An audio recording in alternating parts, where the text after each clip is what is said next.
Definitely এতিয়ালৈকে চবৰে সমৰ্থন আছে কাৰণে কোনো আগবাঢ়ি অহা নাই। আৰু এইটো এটা বস্তু চাওক, এজন মানুহেতো মানুহ মানে এজন যদি আছামী হয়, তেওঁ যদি চাৰ্জশ্বিট হৈছে বা যিয়ে নহওক, তেওঁক ডিপেণ্ড কৰাটো এটা সাংবিধানিক এটা ৰাইট হয়, এটা অধিকাৰ হয়। সেই অধিকাৰটো তেওঁ কেতিয়াও অথলে নাযায়। তেওঁ এতিয়াও নাভাবিব যে তেওঁ আনহাৰ্ড হৈছে বা তেওঁ কোনো ৰিপ্ৰেজেণ্ট কৰা নাই। তেওঁৰ হৈ চৰকাৰী অধিবক্তা, চৰকাৰী নহয়, DLSA মানে যিটো আমাৰ আইনী সাহায্যকাৰী আছে, তেওঁলোকৰ অধিবক্তা নিশ্চয় আছে। কথাটো হ'ল পৰহি আহিছিলে মহন্তৰ মানে সহধৰ্মিনী আহিছিলে, কৈছিলে আমাৰ যিটো সদৌ অসম উকিল সন্থা বা গুৱাহাটী উকিল সন্থাৰ যিটো আমাৰ এটা স্থিতি আছে, আমি তেওঁৰ হৈ নোযোৱাৰ যিটো আমি আহ্বান জনাইছোঁ, সেইটো তেওঁলোকে কৈছে আপুনি উঠাই লওক। আমি এটা কথাই কৈছোঁ যে তেওঁলোকে এখন ৰিটেন আনিছে, এইটো এটা তেওঁলোকৰ প্ৰেক্টিচ হ'ব পাৰে, এইটো কিন্তু ভালকৈ চাব, কাৰণ সৰু সৰু কথা পিছত বহুত ডাঙৰ কথা হৈ যায়। লিখিত আনিছে যে আমাৰ এই লিভ কৰক, যিটো বেন নহয়, আহ্বানটো আপোনালোকে পুনৰ বিবেচনা কৰক। গতিকে আজি যদি তেওঁ প্ৰপাৰ ডিফেন্স নাপায়, কাইলৈ যদি ছাপ'জ কেছটোত তেওঁ কনভিকশ্যন পালে বা তেওঁ যাৱজ্জীৱন কাৰণে যিয়ে দোষী সাব্যস্ত হৈ গ'ল, তেতিয়া কিন্তু তেওঁ যেতিয়া এপিল হ'ব, এপিল এটা প্লি ল'ব যে আমি প্ৰপাৰ ডিফেন্স নাপালোঁ, এই উকিল সন্থাবিলাকে এনেকুৱা কাৰণে আমি নাপালোঁ। এইটো এটা কিন্তু লক্ষণীয় বিষয়। এতিয়া ক'লে হয়তো মানুহে বেয়া পাব যে উকিলে কাম কৰিব বিচাৰিছে নেকি, কোনেও কৰিব বিচৰা নাই। আৰু এইটো এটা আপোনালোক আমি স্পষ্টভাৱে কৈ দিছোঁ, কেৱল মাত্ৰ নৈতিকতা বা জুবিন দাস চবৰে হাৰ্টথ্ৰব, মানে অসমৰ হাৰ্টথ্ৰব আছিল, একদম সকলোৱে কৈছে আমি কেছটো নকৰোঁ।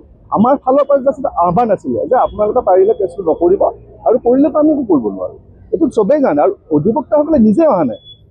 নাই, সেইটো মানে চবৰে নিজৰ নিজৰ এটা মানে আহ্বান, চবেই নিজৰ শুনিছে আৰু সেই কথাটো আচলতে আমি সদৌ অসম উকিল সন্থা বা যদি উকিলতা গুৱাহাটী আহ্বানো নিদিলোহেঁতেন, তথাপিও নাহিলহেঁতেন। কথাটো সেইটো। কিন্তু আমাৰো এটা নৈতিকতা বা আমাৰো এটা সমাজখনৰ প্ৰতি এটা আছে, কাৰণ এনেকুৱা এটা সম্পদ যদি মানুহে মাৰিব পাৰে বুলি আমাৰ সন্দেহ হৈছে, এতিয়া সন্দেহ হৈ আছে। গতিকে তেনেকুৱা মানুহক আমি সহায় আচলতে অন্তৰাত্মাই কেতিয়াও নকয়। দুটা পইচা পাব, কিন্তু পইচাৰ বিনিময়ততো আপোনাৰ বিবেক, আপোনাৰ মন মগজুটো বিক্ৰী কৰিব নোৱাৰে। গতিকে আমি জুবিন দাৰ লগত কোনো কাৰণত পইচা লৈ কম্প্ৰমাইজ কৰিব নোৱাৰোঁ আৰু নকৰোঁ। এতিয়া শ্যামকানু মহন্তৰ পত্নীয়ে সেই আহ্বান জনোৱাৰ পিছত আপোনালোকে কিবা ডিচিশ্যন ল'লে? আমি সিদ্ধান্ত এতিয়ালৈ একো লোৱা নাই, হয়তো পৰৱৰ্তী সময়ত তাৰ কাৰণে মেল মিটিং হ'ব, কিন্তু এতিয়ালৈকে হেৰি হোৱা নাই। আপুনি কোৱাৰ দৰে যদি আচলতে তেনেকুৱা হয়, তেতিয়াহ'লে ক'ৰবাত নহয় ক'ৰবাত আকৌ নতুনকৈ সকাহ পাবলৈ একো নাই। চাওক, এতিয়া অলৰেডি গোটেইখিনি কাম হৈ গ'ল, ইনভেষ্টিগেশ্যন কৰিলে, আৰু আমি জনামতে গোটেই ইনভেষ্টিগেশ্যনখিনি বৰ ধুনীয়াকৈ হৈছে। ইনভেষ্টিগেশ্যনখিনি যিকেইজন ইনভেষ্টিগেটিং অফিচাৰ আছে, গোটেইকেইটা মই জনাত APS অফিচাৰ বা ভাল ভাল ৰেংকৰ অফিচাৰ। গতিকে চৰকাৰে হয়তো কোনো কাৰণত তাত সুৰুঙা ৰাখিব বিচৰা নাই। যিটো চৰকাৰৰ যিটো আমি দেখিছোঁ, তেওঁলোকৰ নিশ্চয় তাত আছে, ইচ্ছা এটা আছে যে শাস্তিটো দিওঁ। গতিকে সেই ক্ষেত্ৰত সুৰুঙা থাকিব নালাগে। কিন্তু যদি সুৰুঙা আছে, সুৰুঙা থাকি গ'ল। সেইকাৰণে মই প্ৰথম কৈছিলোঁ, মোৰ ফেচবুক পষ্ট এটা চাব আপুনি যদি পাৰে, তাত মই লিখিছিলোঁ যে CIDৰ ওপৰত আমাৰ আস্থা আছে, অসম পুলিচৰ ওপৰত আস্থা আছে। কিন্তু কথাটো হ'ল, যিহেতু এটা নতুন ঘটনা অসমত, CIDৰ কাৰণে, অসম পুলিচৰ কাৰণে যে বহি ৰাষ্ট্ৰ এখনত গোটেই ঘটনাটো হৈছে, গতিকে সেই ঘটনাটো তদন্ত কৰিবৰ কাৰণে আমাৰ ইমান অভিজ্ঞতা নাই। মই কৈছিলোঁ যে CBIৰ দ্বাৰা তদন্ত কৰাওক, একো বাধা নাই। কাৰণ আপোনাৰ যেতিয়া ঘৰত কাৰোবাৰ বেমাৰ হয়, আপুনি গুৱাহাটীত দেখাব নে পইচা পাতি লাগিলে দিল্লীলৈ নিব, ভাল উচ্চ চিকিৎসাৰ কাৰণে নিশ্চয় দিল্লীত নিব। গতিকে আমাৰ এটা CID আছে, কিন্তু আমি CBIক কিয় লৈ নগ'লোঁ? CBIক দিওঁ, CBI দিলে এটলিষ্ট তাত আমাতকৈ বেছি, ইয়াতকৈ বেছি ভাল হ'লহেঁতেন। সুপ্ৰিম কোৰ্টৰ ভাল ক্ৰিমিনেল জাষ্টিচ লয়াৰ্ছ আছে, আমাৰ হাইকোৰ্টৰ লয়াৰ্ছ আছে, ভাল ক্ৰিমিনেল লয়াৰ্ছ আছে, তেওঁলোকৰ লগত লৈ কৰক। তেতিয়া সেই তদন্ত যিবিলাক লোভল থাকে, যিবিলাক সুৰুঙাত আমি ধৰি লৈ আসামী এটা উলিয়াই লৈ যাব পাৰোঁ, সেই সুৰুঙাবিলাক মাৰা গ'লহেঁতেন। কিন্তু সেই বস্তুটো নকৰিলে। গতিকে I am not sure that তাত সুৰুঙা আছে, কিন্তু সুৰুঙা থাকি যাব পাৰে। আৰু যদি সুৰুঙা থাকি যায়, এই সুৰুঙাত কিন্তু ওলাই যাব। এতিয়া আইনী প্ৰক্ৰিয়াটো কওকচোন, যিহেতু উকিল কোনো আগবাঢ়ি অহা নাই নিৰ্দিষ্টভাৱে, এতিয়া আদালতে এজন অধিবক্তাক চাকৈ নিযুক্তি দিব লাগে, আইন সেৱা প্ৰাধিকৰণক দিব লাগে, এই প্ৰক্ৰিয়াটো কওকচোন। অলৰেডি চাওক, মই আপোনাক ক'লোঁ যে যেতিয়া আমাৰ ইয়াতে বম ব্লাষ্ট হৈছিলে, ৰঞ্জন দৈমাৰে যেতিয়া বম ব্লাষ্ট কৰিছে, তেতিয়া আমাৰ মানুহ মৰিছিলতো।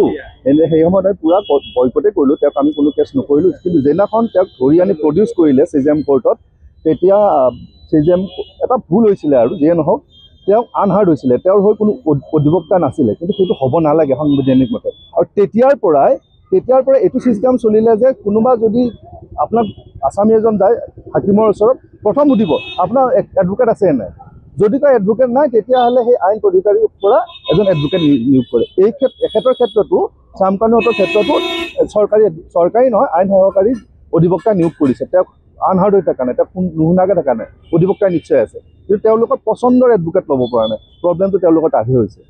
এতিয়া ইয়াৰ পিছত কি হ'ব? আজি চাৰ্জশ্বিট দাখিল কৰিলে, চাৰ্জশ্বিট দাখিল কৰাৰ পিছত গোটেই প্ৰক্ৰিয়াটো অকণমান আইনী প্ৰক্ৰিয়াটো অসমৰ ৰাইজৰ কাৰণে বুজাই দিব। চাওক, এতিয়া আমি অসমীয়া মানুহবোৰ খুব আৱেগিক হৈ আছোঁ। আমাক পাৰিলে কাইলেই লাগে যে যিকেইজন কৈ আছোঁ আমি শ্যাম কানুহঁত বা যিয়ে নহওক তেখেতসকলৰ কাইলৈ এটা শাস্তি হ'ব লাগে, সেইটো হয়। কিন্তু আমাৰ যিটো আপোনালোকেও জানে, চানি দেউলে কোৱা মতে তাৰিখ পে তাৰিখ, আমাৰ ছিষ্টেমটোৱে তাৰিখ পে তাৰিখ। গতিকে এইটো ক্ষেত্ৰত হয়তো ফাষ্ট ট্ৰেক হ'ব পাৰে। ফাষ্ট ট্ৰেক হ'লেও এতিয়া আজি চাৰ্জশ্বিটখন দিছে, চাৰ্জশ্বিটখন জমা দিয়াৰ পিছত মহামান্য মুখ্য CJM কোৰ্টে চাব, CJMে চাই সেইটো চিন কৰিব, কৰি কেছটো যিহেতু মাৰ্ডাৰ কেছ, গতিকে কেছটো আমাৰ CJM কোৰ্টে কৰিব নোৱাৰে। সেই কেছটো কৰিব লাগিব ছেছনছ কোৰ্টে, আমাৰ সত্ৰ ন্যায়াধীশত। যে সত্ৰ ন্যায়াধীশৰ কাৰণে এই কেছটো তালৈকে কমিট কৰা বুলি কয়, তালৈকে পঠিয়াব লাগিব। পঠিয়াওঁতে বহুতখিনি কাম থাকে, সেই কামখিনি কৰোঁতে আৰু 3000 পৃষ্ঠা জোৰা বুলি শুনিছোঁ চাৰ্জশ্বিটখন, গতিকে সেইবিলাক পঢ়ি মিলি পঠিয়াওঁতে নিশ্চয়কৈ সময় লাগিব।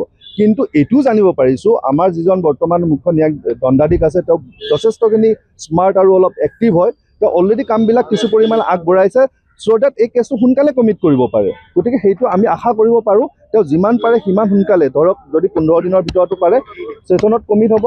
ছেছনত কমিট হোৱাৰ পৰা ছেছন কোৰ্টৰ পৰা তেওঁলোকৰ যিমান আসামী আছিলে সেই আসামীবিলাকক এটা ডেট দিব, কপি চাৰ্ভ কৰিব, যিমান সাক্ষী আছে সাক্ষীলে এখন চমন যাব।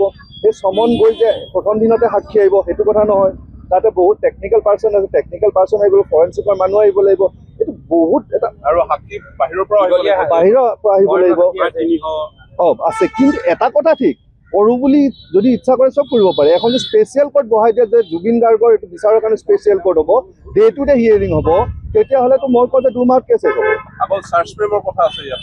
চাৰ্জমেণ্টটো কি? চাৰ্জমেণ্টটো এদিনত হৈ যাব, কপি চাৰ্ভ কৰিব আপুনি, মই আপোনাৰ এডভোকেটে হিয়াৰিং কৰিলে মেজিষ্ট্ৰেটে এটা জাজে এটা হেৰি কৰিব, আপোনাৰ চাৰ্জ এটা ফ্ৰেম কৰিব, লগে লগে আপুনি চমন, আজিকালি আগৰ নিচিনা কাগজৰ চমন নিদিলেও হ'ল, আজিকালি হোৱাটছএপ আছে, হোৱাটছএপত সুপ্ৰিম কোৰ্টে কৈছে যদি ইচ্ছা কৰে চৰকাৰে এখন, মই আহ্বান জনাইছোঁ, কাৰণ গোটেই অসমীয়া জাতি, অসমীয়া নহয় গোটেই বাহিৰৰ মানুহ, গোটেই বিশ্ব এনেখন পষ্টমেলনৰ তেওঁৰ নাম কৈ গৈছে, গোটেই বিশ্বই বিচাৰিছে তেওঁৰ এটা ন্যায় পাওক, আৰু ন্যায়টো যদি সোনকালে নাপায় তেতিয়া মানুহ কিন্তু অধৈৰ্য হৈ আছে। এখন স্পেচিয়েল কোৰ্ট বহাওক, স্পেচিয়েল কোৰ্ট বহাই পেলাই তাতে ডে টু ডে হিয়াৰিং কৰক, ডে টু ডে হিয়াৰিং কৰি 2-3 মাহৰ ভিতৰত গোটেই কেছটো শেষ কৰি পেলাওক, তেতিয়াহে আচলতে ন্যায়টো পাব। কাৰণ দেৰি হৈ গ'লে ডিলে ডিফেক্ট জাষ্টিছ, আপুনি যিমান দেৰি কৰিব মানুহে কিন্তু বেয়া পাব। কিন্তু খুব খৰধৰকে কৰিবলৈ গ'লেও কিছুমান হুঙা ৰৈ যোৱাৰ চান্স থাকে। খৰধৰ কৰাটোতো কয় নহয়, কি কয় এইটো খৰধৰ কাম চেতাংকা উঠে, এনেকুৱা আৰু। গতিকে খৰধৰকে এতিয়া কৰিব লগা আমাৰ ইয়াত নাই, খৰধৰ হয় আচলতে তদন্ত প্ৰক্ৰিয়াত। এতিয়া কোৰ্টত আহিলে কোৰ্টত খৰধৰ কৰিবলগীয়া একো নাই, খৰধৰ হ'ব যে সাক্ষীটো মাতাত খৰ, আমি এভিডেন্সটো লোৱাত খৰ। ইয়াত আমাৰ লুভলছ থাকি নাথাকে। এটা লিগেল প্ৰচেছত খৰধৰ কৰিলে যে কিবা বেয়া হ'ব সেইটো নাথাকে, ইয়াত আৰু ওলাব কোনো চান্সে নাই। ইয়াত মহামান্য আদালত আছে, তেওঁলোকৰ আমি গোটেইগাল আছোঁ, গতিকে ইয়াত আমিতো পূৰা একদম ভিজিল, আমি পূৰা তাত মই কৈছোঁ নহয়, আমি পূৰা প্ৰতিটো বস্তু চাই আছোঁ। কাৰণ জুবিন দাৰ ক্ষেত্ৰত আমি কোনো কাৰণত কম্প্ৰমাইজ নকৰোঁ। মই উকিলন্তা গুৱাহাটী সাধাৰণ সম্পাদক হিচাপেও কৈছোঁ যে গোটেই বস্তুটোত উই আৰ ভেৰি ভিজিল, আমি একদম সূক্ষ্মভাৱে চাই আছোঁ প্ৰতিটো বস্তু। যিকোনো খবৰৰ বাবে যোগাযোগ কৰক 7099017330, লগতে 7099017110 নম্বৰত।